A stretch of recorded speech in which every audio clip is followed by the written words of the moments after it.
talks between Manchester United and RB Leipzig are advancing over the signing of Benjamin Šeško. No full agreement yet. That should be specified at this point. But discussions, we're told, are heading in a positive direction. Personal terms not expected to be an issue for the player.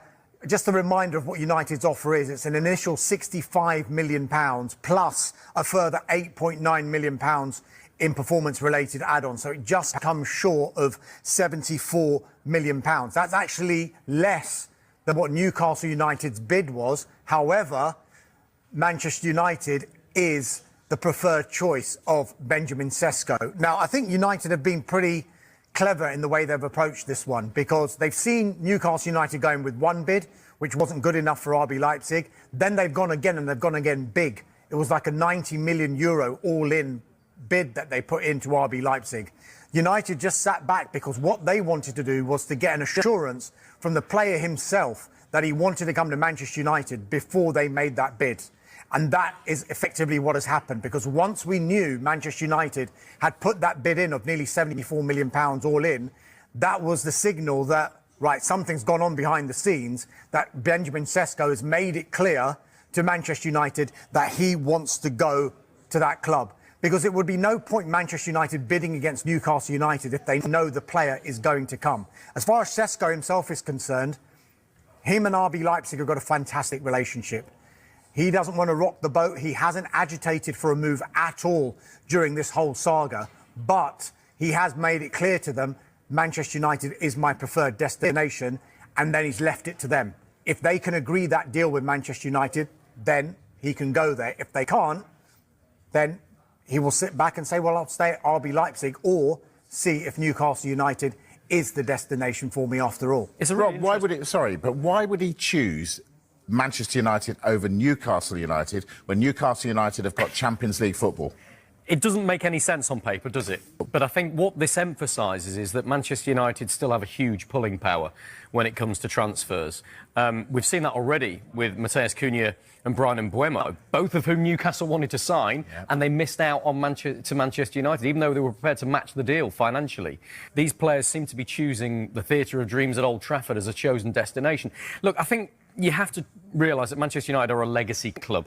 There are a lot of people in football who don't like to admit it, but they're huge. They have an enormous worldwide following, probably second only to Real Madrid in terms of following worldwide. They have a massive commercial base. They can still afford these deals. They're a huge worldwide brand. And after what Sir Alex Ferguson achieved with Manchester United, everybody knows what they're capable of. They're almost a sleeping giant. And so I think a lot of these players that are at the level we're talking about with Benjamin Cesco here like the idea of trying to go there. From the people I'm speaking to in the transfer market on a daily basis, Ruben Amorim has a huge pull and a huge draw for these players as well. They like the way that he's very straight talking and honest. They like the way that he's improving Manchester United and dragging them up by their shoestrings, if you like, from a very low base. And they like the fact that they think that he makes players better on the coaching field and brings the best out of them. So I think you add all that together, and that's some way to go into to explain why Cesco and others are choosing Manchester United over Newcastle. On paper, it doesn't make any sense, because I'm a huge fan of Eddie Howe. I think he's a brilliant tactician. He definitely gets out the best out of his players. He's a brilliant man manager. They've got Champions League football. They finished 5th compared with Manchester United's 15th.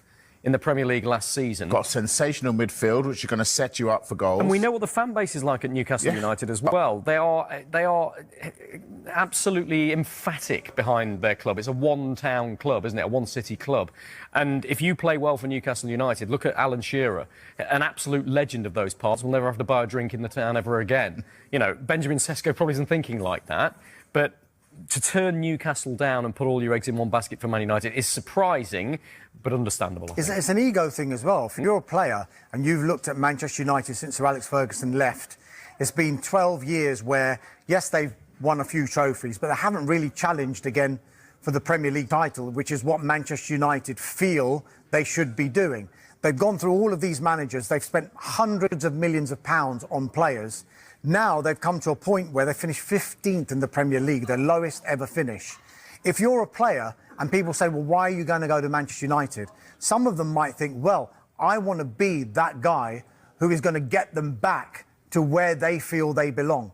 So it's almost a challenge to players like Brian Mbeumo, who said, I want to go to Manchester United. Matheus Cunha, who had other offers as well, to say, I want to go to Manchester United. Benjamin Cesco, we've been talking about him for 4 or 5 transfer windows, when a number of European football's top clubs have been interested in signing Benjamin Cesco, and clearly it's not a done deal yet, but from what we can gather, he wants to go to Manchester United. So there is clearly what Rob mentioned there, that pull, but there also must be a little bit of ego and arrogance from the players themselves to say, I'm going to be that guy who gets United back up there. One other brief thing, Mike, is I think you have to realise that the Cesco situation is a little bit unique.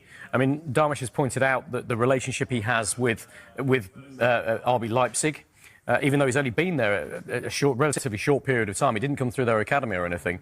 It's very unusual that a club would say to the player that they're selling, you choose where you want to go, because Newcastle have bid more than Manchester United here, don't forget. Newcastle could up their bid. They could blow Manchester United out of the water with their bid if they wanted to. If they're going to get 110, 120 million pounds for Alexander Isak, potentially, which they know they can get, then they could use all of that to buy Benjamin Cesco if they want. But I think at some point, Newcastle, as a very well-run club, sit back and go, hang on a minute. If we spend if we sell Isak for 120 million pounds and then we spend 100 million pounds on Benjamin Cesco, are we getting a good deal here? Is Alexander Isak worth Benjamin Cesco plus 20 million pounds? No, he's not in the open market. So they're not prepared to go that high. They know what good value is, which is probably why they've missed out on some deals already this season. We've talked a lot in this window about the players they've gone for and haven't got. But I think, actually, whilst Newcastle fans are hurting, they will be reassured in knowing that their club is not overpaying for players. They're not trying to just bring players in for the sake of it. They're looking at market value, they're looking at PSR, and they're saying, this is our plan going forward. The numbers don't work. Ruben Amorim's Manchester United revolution is showing no signs of slowing down, as the Red Devils are now edging closer to securing 2 high-profile signings in goalkeeper Gianluigi Donnarumma and striker Benjamin Cesco. According to transfer expert Fabrizio Romano, both deals are progressing swiftly, with negotiations between United, PSG, and RB Leipzig reaching advanced stages.